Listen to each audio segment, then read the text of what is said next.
Welcome back to our channel மாணக்கராசிரியர். இன்றைக்கி இந்த வீடியோவில் 12th standard biology common quarterly examination September 2025க்கு சாப்டர் 1 ரீப்ரொடக்ஷன் அண்ட் ஆர்கானிசமில் என்னென்ன இம்பார்ட்டன்ட் கொஷின் வந்து படிக்கணும் அதை பற்றி தான் பார்க்க போகிறோம். இதில் நான் சொல்கிற கொஷின் ஒரு சில இதில் இருக்கும், ஒரு சில கொஷின் இருக்காது, அதை படிச்சுக்கோங்க. What is parthenogenesis, give an example.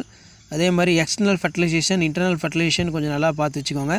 What is mean by regeneration, give the example. Regeneration, regrowth of injured for organ. Example, hydra, planaria, starfish, wall of lizard. Explain the different kinds of syngamy involving the organism. ரொம்ப முக்கியம். So இந்த சிங்கமி கொஞ்சம் நல்லா படித்து எழுதிக்கோங்க. கண்டிப்பாக இந்த question நம்ம எதிர்பார்க்கலாம். என்னென்ன இருக்குன்னா ஆட்டோகேமி, எக்ஸோகேமி, ஹாலோகேமி, பீடியோகேமி, மிர்கோகேமி, ஐசோகேமி, அனசோகேமி. ஸோ இந்த கொஷின் பேங்கில் இருக்கக்கூடிய கொஷின்லாம் கொஞ்சம் நல்லா ரிவைஸ் பண்ணிக்கோங்க.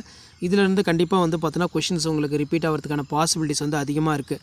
ஸோ சாப்டர் 1 ரீப்ரொடக்ஷன் ஆர்கானிசம் பொறுத்த வரைக்கும் இதை நீங்கள் நல்லா தரவாக பார்த்தாலே போதும். கண்டிப்பாக இதிலேருந்து கொஷின்ஸ் எல்லாம் கேட்பாங்க. ஏன்னா இது ப்ரீவியஸ் இயரில் ரிப்பீட்டடாக கேட்கப்பட்ட கொஷின்ஸ்லாம் இது எல்லாமே.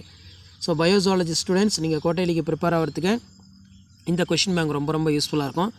கொஷின் பேங்க் யூஸ்ஃபுல்லாக இருந்தால் இமீடியட்டாக ஃப்ரெண்டுக்கு ஷேர் பண்ணுங்கள். மறக்காத மாணக்கராசிரியர் யூடியூப் சேனலை சப்ஸ்கிரைப் பண்ணிக்கோங்க.